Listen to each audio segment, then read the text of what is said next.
Gracias, Michael. Ana Rosa Semprún, por favor. Buenos días. Ante todo, muchas gracias a la Real Academia y a don Darío Villanueva por invitarme a participar en este simposio. Aunque se trata de hablar del futuro, yo voy a empezar haciendo un pequeño recorrido histórico por esa obra extraordinaria que es el diccionario de esta casa. Elio Antonio de Nebrija elaboró a finales del siglo XV su célebre vocabulario hispanolatino, que constituye el primer gran hito de la lexicografía española. Poco más de un siglo después, a principios del XVII, Sebastián de Covarrubias publicó su Tesoro de la lengua castellana o española, primer diccionario monolingüe del español. Ambos constituyen los antecedentes de la gran aventura de la lexicografía protagonizada por la Real Academia Española. Como ha dejado escrito don Víctor García de la Concha en su libro Vida e Historia de la Real Academia Española, publicado este mismo año por Espasa, el origen de esta casa se halla en la iniciativa de don Juan Manuel Fernández Pacheco, marqués de Villena, quien estableció en 1711 en la biblioteca de su palacio madrileño de la Plaza de las Descalzas una tertulia de literatos y eruditos llamada de los Novatores, que acabó derivando en el proyecto de crear una Academia de Ciencias y Artes y que, tras ser sancionada en 1714 por el primer rey Borbón, Felipe V, se acabó convirtiendo en la Real Academia Española. Uno de sus primeros propósitos fue precisamente redactar un diccionario de la lengua española. García de la Concha señala que les movió el sonrojo que les producía que la lengua española, con el Tesoro de Covarrubias, hubiera sido la primera nación en crear un gran repertorio léxico y que, en cambio, en aquel momento España fuera la única gran nación europea que no disponía de un diccionario a la altura de los tiempos. Resolver esa deficiencia y mostrar la riqueza de la lengua española les parecía un deber moral. El fruto de esa iniciativa fue el Diccionario de Autoridades, que todos conocemos bien, redactado entre 1726 y 1739 en 6 tomos que fueron apareciendo sucesivamente, reducido en 1780 a un solo volumen para su más fácil uso. Recientemente, el académico don Pedro Álvarez de Miranda ha calificado este diccionario como una gran proeza. El Diccionario de Autoridades fue la primera versión del que luego sería conocido como Diccionario Común de la Academia y más adelante Diccionario de la Real Academia Española, el DRAE, del que ya disponemos con la aparecida en este mismo año de 23 ediciones. Desde la 15ª edición, la de 1925, el editor del diccionario ha sido siempre Espasa Calpe, empresa editora estrechamente vinculada a la Academia desde entonces, con la que ha colaborado en esta y en otras muchas y destacadas iniciativas editoriales.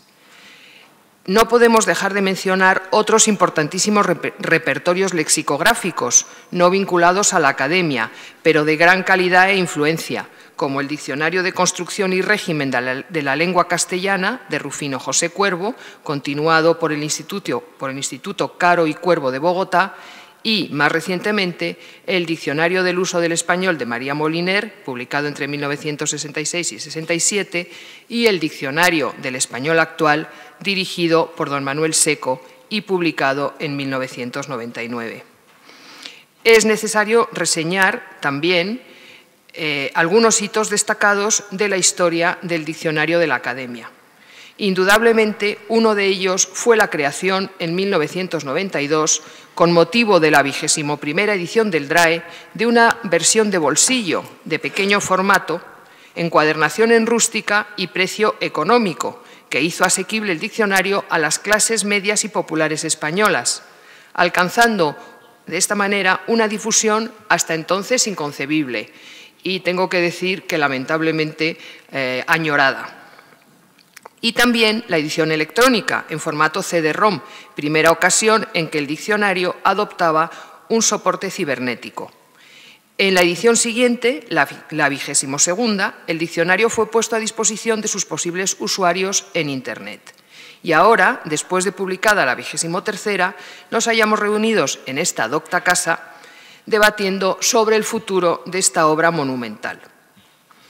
La última y reciente edición del diccionario ha profundizado en dos factores que ya se hallaban presentes en las inmediatamente anteriores: su carácter panhispánico y su esfuerzo de actualización en un mundo en el que las jergas vinculadas a los avances tecnológicos y los cambios socioculturales transforman la realidad del lenguaje común a velocidades casi vertiginosas. Se han incorporado 6.000 voces nuevas hasta alcanzar la cifra de 93.000 artículos, con cerca de 200.000 acepciones, de las cuales 19.000 son americanismos. Se han prescindido de 1.350 voces obsoletas y se han introducido 100.000 enmiendas que afectan a 45.300 entradas respecto a la edición anterior. El esfuerzo ha sido enorme y tanto la Real Academia Española como modestamente nosotros, la editorial Espasa, sus editores, nos sentimos muy orgullosos.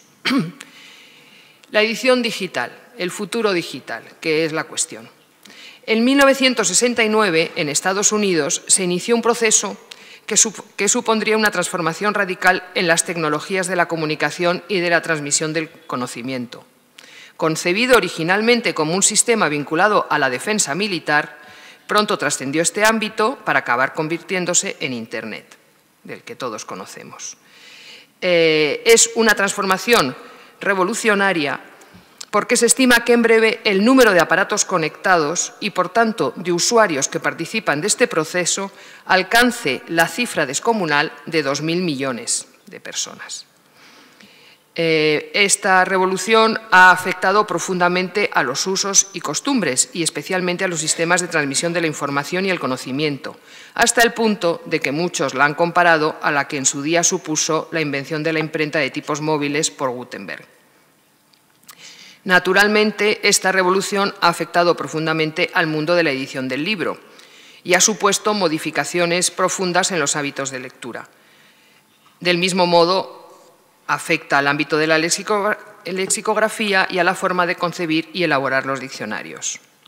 Estamos, pues, ante un simple cambio de soporte o formato, del paso del libro impreso al libro electrónico, o ante un verdadero cambio de paradigma en la forma de concebir el mundo del conocimiento y de la cultura.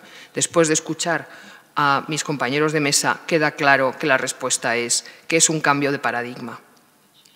Recientemente se ha acuñado la expresión nativo digital para referirse a las personas nacidas cuando Internet y la web ya estaban disponibles, a los que se les supone una forma de entender el mundo, de relacionarse, de adquirir conocimientos o de acceder a la cultura diferente a los que nacimos bajo el signo del libro impreso, a los que podríamos referirnos tal vez como nativos Gutenberg. Lo que parece fuera de toda duda es que los diccionarios léxicos y sobre todos ellos el diccionario del español por antonomasia, el de la Real Academia, tendrán que adaptarse a estas nuevas circunstancias. No resulta excesivamente aventurado anticipar algunas de las características del diccionario del futuro, en parte porque ya es del presente. La propia Real Academia está trabajando en este campo. La primera certeza es que el diccionario digital no sufrirá las restricciones de espacio físico que encorsetan al diccionario impreso y que han obligado a sus redactores y editores a realizar verdaderos esfuerzos de creatividad y contención para crear un diccionario riguroso y completo en un espacio limitado. La 23ª edición del DRAE, en su versión de librerías, ocupa un volumen de formato medio-alto y abarca 2.312 páginas, extensión que ha obligado a imprimirlo en un papel semibiblia para evitar que su lomo alcanzara un tamaño desmesurado. Y esta extensión, adecuada para ser publicada en un solo volumen, se ha logrado mediante un importante esfuerzo de síntesis, que obliga a prescindir de voces de uso muy común, pero de significado fácilmente deducible, como por ejemplo los adverbios terminados en mente, los diminutivos, aumentativos y despectivos, las formas conjugadas de los verbos y también a utilizar un amplio elenco de abreviaturas, que no siempre son fácilmente inteligibles a primera vista y que obligan a veces a la consulta de su listado. El diccionario digital puede ser extremadamente generoso en su extensión y así facilitar de forma eficaz la consulta. Las personas letradas, los profesionales, los profesores, los estudiosos, están familiarizadas con las formas propias del diccionario impreso. Son capaces de manejarse en él con facilidad y no necesitan estas ampliaciones. Pero el diccionario normativo no solo va dirigido a ellas, por el contrario, debe estar destinado al común de los hablantes, sea cual fuere su grado de formación y cultura. Para un escolar, una abreviatura como, por poner un ejemplo, M. o R. mismo origen, puede resultar un escollo para la comprensión del texto, pero incluso para un adulto formado, aunque no especialista, abreviaturas como U. T. C. S. úsase también como sustantivo o U. T. C. PRNL, úsase también como pronominal, pueden resultar crípticas, al tiempo que destilan un cierto aire anticuado. Una posibilidad del diccionario del futuro será incorporar todas las formas verbales conjugadas o los sustantivos y adjetivos con independencia de su género o número. Está claro que ello lo convertiría en una obra de más sencillo manejo, aunque evidentemente, y sobre todo en el caso de las formas verbales conjugadas, la mayoría de estas ampliaciones deberían introducirse como meras remisiones o enlaces hipertextuales. El futuro diccionario digital, por tanto, no tendría por qué contener abreviaturas y podría incluir todas las voces sin límite alguno. Otro aspecto interesante, que ya se ha mencionado aquí, es el tema de las ilustraciones. Para un diccionario escolar, la incorporación de ilustraciones es imprescindible. No necesariamente insertas en el texto principal, pero sí en un enlace. Un ejemplo algo extremo, pero muy claro. Una voz como abanillo y su definición. Adorno de lienzo en forma de fuelle del que se formaban ciertos cuellos alechugados. Sin un modelo visual, para un escolar puede resultar difícil de comprender. A un lector culto le vienen a la memoria imágenes como el cuadro del Greco del caballero en la mano en el pecho, pero a un escolar seguramente agradecerá mucho ver una imagen de la dicha abanillo. La posible incorporación de imágenes y otros muchos elementos a un diccionario digital nos lleva directamente a otro aspecto fundamental del futuro de estas obras de referencia, que es el hipertexto. El hipertexto no es sino el equivalente cibernético de las clásicas remisiones o referencias cruzadas de los diccionarios y enciclopedias tradicionales, con la facilidad añadida de que desplazarse a través de ellas, lo que en informática se llama evocadoramente navegar, no requiere de una nueva búsqueda, sino que se hace mediante un enlace incorporado al texto principal. El hipertexto, al igual que el propio texto del diccionario electrónico, no tiene límites de capacidad y permite enlazar los elementos más diversos, lo que implica que el diccionario del futuro sería, en cierta forma, un libro que contiene en sí mismo una infinidad de libros. Una forma de remisión de uso habitual en el diccionario es la que se aplica a los sustantivos derivados de un verbo, que se resuelven mediante la fórmula acción de o acción y efecto de, como es el caso de abaratamiento, definido como acción y efecto de abaratar. El usuario debe, en este caso, acudir al verbo y deducir el significado del sustantivo, pero la disponibilidad del espacio del diccionario digital permitiría añadir una definición directa de la palabra, acción y efecto de disminuir el precio de mercancías y servicios o algo semejante. Otra posibilidad muy interesante que ofrece un futuro diccionario electrónico atañe a la fonética, que también se ha mencionado aquí, a la fonética y a la fonología, y consiste en la capacidad de incorporar archivos de sonido. La lengua hablada y la diversidad de sonidos con que se produce, vocales abiertas o cerradas, consonantes oclusivas, sonoras, fricativas, nasales, líquidas, se rigen por un código regulado y específico. Pero, como señaló Ferdinand de Saussure hace ya mucho tiempo, una cosa es la lengua y otra el habla. El habla es particular en cada individuo, sea culto o iletrado. Y el español se pronuncia con numerosas variantes regionales a todo lo largo y ancho del ámbito geográfico hispanohablante. No resulta difícil distinguir el habla de un gallego de la de un andaluz, ni de la de un argentino de la de un mexicano. Las variantes de los acentos con que se habla el español son amplísimas y muy diversas. Por ello, resultaría extraordinariamente útil que el futuro diccionario digital incorporara archivos de sonido que registrasen la transcripción fonética de las palabras en sus múltiples versiones regionales y nacionales. Los ejemplos de uso son a menudo un elemento clave para la correcta comprensión de la definición de las palabras. El usuario no avezado agradece siempre su presencia, puesto que aportan una claridad meridiana al significado de cada término y al tiempo forma al lector en la capacidad de expresarse por escrito con precisión e incluso con elegancia. Estos ejemplos deberían ser abundantes y aplicarse a la mayoría de las palabras del corpus del diccionario, no solamente a las más complejas. Las familias de palabras o familias léxicas podrían estar presentes en los nuevos diccionarios. Sistematizar los grupos de términos que comparten un lexema o raíz común no solo es útil como una información adicional que enriquece el diccionario, sino que ayuda a la mejor comprensión de la etimología y del proceso de formación y evolución del lenguaje. Asimismo, otro elemento útil podría ser el diccionario inverso, también llamado diccionario de rimas, en el que las palabras se ordenan por su desinencia o terminación. La utilidad de este implemento es relativa, porque resulta difícil imaginar a un gran poeta utilizando esta herramienta para componer su obra. Pero este concepto lleva a otro muy interesante, la posibilidad de que el usuario del diccionario pueda organizar los contenidos de una forma distinta a la tradicional del orden alfabético. Las alternativas son muy diversas, no solo la ya mencionada ordenación de las palabras en función de la última sílaba, sino también por temáticas de interés concreto, como por ejemplo términos marinos, náuticos, de barcos, de navegación. Ello permitiría la creación instantánea, mediante la adecuada herramienta informática, de repertorios léxicos específicos, términos de arte, jurídicos, históricos, matemáticos, etc. Es decir, la posibilidad de transformar el diccionario léxico en un diccionario temático conforme al interés concreto de cualquier usuario.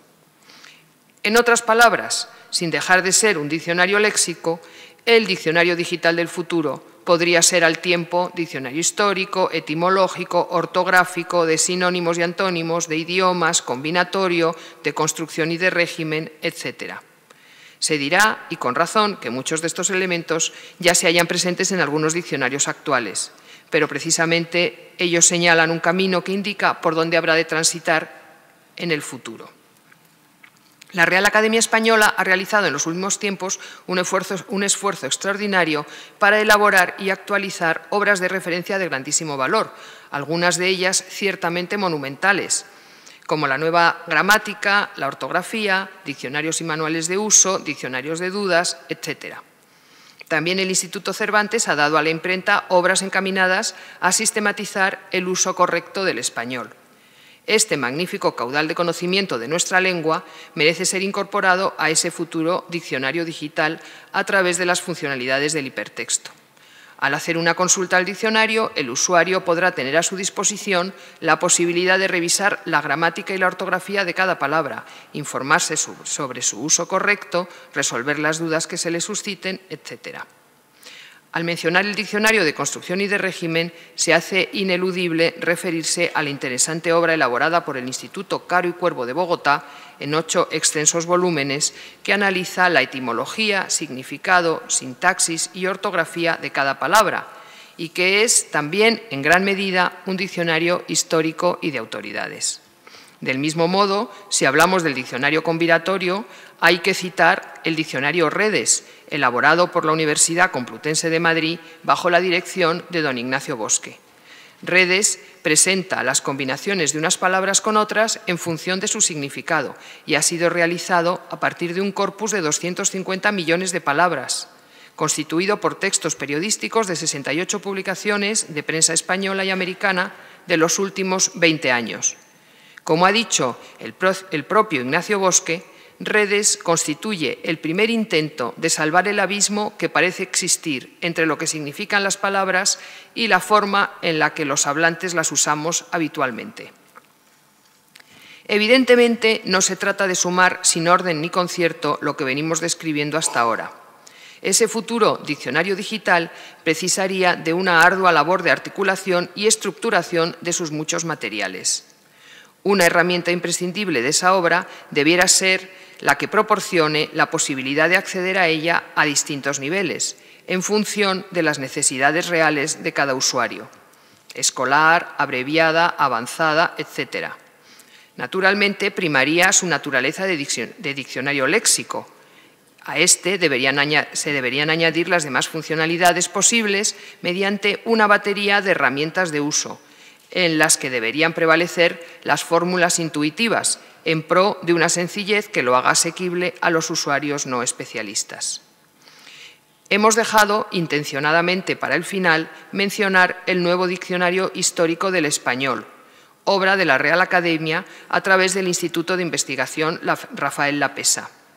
La razón es que se trata de la obra que, en cierta forma, abre camino a una nueva manera de enfocar el modo de elaborar diccionarios, ya que se ha concebido para aprovechar al máximo los avances de la informática aplicados al desarrollo de las obras de referencia lexicográfica.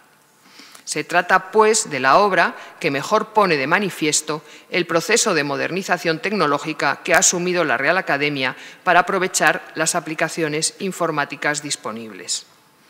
El nuevo diccionario histórico no solo presenta la evolución del léxico del español a lo largo del tiempo, sino que recoge información etimológica, morfológica, semántica y sintáctica, enfocada a alcanzar una mejor comprensión de los usos actuales de la lengua. El futuro diccionario digital, tal como este nuevo diccionario histórico, debe estar concebido desde un principio para ser consultado en Internet. Ello requiere una colaboración cada vez más estrecha de lexicógrafos e informáticos. El éxito de una obra de referencia léxica se sustenta no solamente en la autoridad de sus creadores, que en este caso pertenece indiscutiblemente a la Real Academia y al conjunto de academias del ámbito hispanohablante, sino también en su utilidad, que depende en buena medida de su facilidad de uso. El futuro diccionario digital, como ya lo es actualmente el impreso, será ineludiblemente panhispánico. Este es el camino tomado desde hace tiempo por la Real Academia, de forma notoria durante el periodo en que fue dirigida por don Víctor García de la Concha y continuada sin desmayo por el actual responsable de la docta institución, don José Manuel Blecua. Fue Emilio Alarcos quien señaló en el prólogo a su gramática, publicada por Espasa en su colección Nebrija y Bello y auspiciada por la Real Academia, que los peninsulares no somos los amos del idioma, sino más bien, como propugnaba Ramón Menéndez Pidal, sus servidores. El lugar en el que el futuro diccionario debe ser puesto a disposición de sus usuarios no puede ser otro que Internet y la red. A día de hoy, y probablemente aún más en el futuro, los ciudadanos usarán la tecnología disponible para satisfacer sus necesidades de información y conocimiento. El caso de las enciclopedias y de las obras de referencia y consulta puede resultar paradigmático a este respecto. Desde los años 70 del siglo pasado, las enciclopedias impresas ocuparon un lugar preferente en el equipamiento común de los hogares. Poseer una enciclopedia permitía acceder de forma ordenada al conocimiento, satisfacer las necesidades de los estudiantes, disponer, en suma, de información y sabiduría. En el curso de apenas una década han sido desplazadas de esa función por los ordenadores, las tabletas y los teléfonos móviles. A disposición del usuario común existen instrumentos que cubren con creces esas necesidades. Fenómenos como el de la Wikipedia son extraordinariamente ilustrativos. Gratuita, omnipresente y aparentemente fiable, el usuario común cubre sobradamente sus necesidades de conocimiento acudiendo a consultarla. Muchos de nosotros somos conscientes de su imperfección y de sus debilidades, pero su inmediatez, su facilidad de uso y su ubicuidad le han proporcionado un éxito indiscutible. Ha desplazado a obras de referencia de gran categoría, como es el caso de la Enciclopedia Británica, al Larousse o a la Enciclopedia Espasa, por mencionar tan solo tres grandes referencias mundiales. Y sin embargo, y especialmente en el caso de la lexicografía y el diccionario, la existencia de una obra normativa, de una autoridad, se hace casi imprescindible. Hoy en día, el usuario de Internet es bombardeado de forma continua por todo tipo de informaciones, con el agravante de que la propia naturaleza de ese ámbito libérrimo otorga el mismo espacio al sabio que al ignorante, generando confusión y pudiendo provocar un severo daño a la lengua. El diccionario normativo, es decir, el de la Real Academia, debe estar en la red y, es más, debe imponerse en la red con el peso de su prestigio. Para ello, debe ser asequible y funcional. Espasa Calpe, como dijimos más arriba, ha sido una editorial que durante casi un siglo ha colaborado ininterrumpidamente con la Real Academia Española y aspira a seguir haciéndolo en el futuro. A día de hoy, el libro impreso y el digital conviven y el primero sigue dotado de vigor y de vigencia. Mientras la generación de nativos Gutenberg siga presente, eso no cambiará. Ello hace suponer que, sin menoscabo del desarrollo de ese futuro diccionario digital que hemos tratado de imaginar a lo largo de esta intervención, la edición impresa del DRAE seguirá existiendo por largos años. En ese escenario, Espasa seguirá colaborando leal y eficazmente con esta institución. En un futuro impreciso, cuando la generación nativa digital acabe imponiéndose, el libro impreso y, por tanto, también el diccionario seguirán existiendo, tal vez como un artículo de lujo, como un bello objeto al alcance de espíritus cultivados. Para la mayoría de nosotros, que crecimos y nos formamos entre libros, los de la biblioteca familiar o los que comprábamos con nuestra precaria economía de estudiantes, nos resulta extraño imaginar un futuro sin libros en papel. Resulta imposible predecir hoy cómo seguirá evolucionando la forma de transmisión del conocimiento en un mundo en el que la tecnología progresa de forma vertiginosa, pero de lo que estamos seguros es de que mientras el libro impreso exista, editoriales como Espasa seguirán a disposición de la Academia a la hora de elaborar y difundir sus creaciones.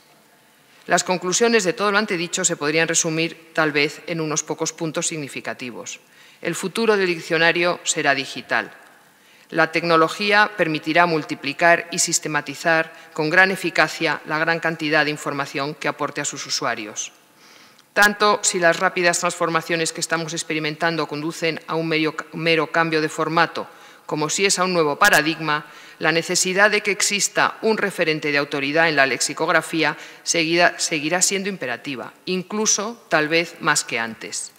El libro impreso, de una forma u otra, seguirá vigente por mucho tiempo, a pesar de que el curso del tiempo conduzca a que en unas cuantas décadas tan solo existan nativos digitales. Tenemos por delante un tiempo nuevo, inquietante, pero también lleno de expectativas. Lo que es seguro es que tanto la Real Academia Española como sus colaboradores, como lo es la editorial que represento, lo encararemos con determinación y con entusiasmo. Muchas gracias.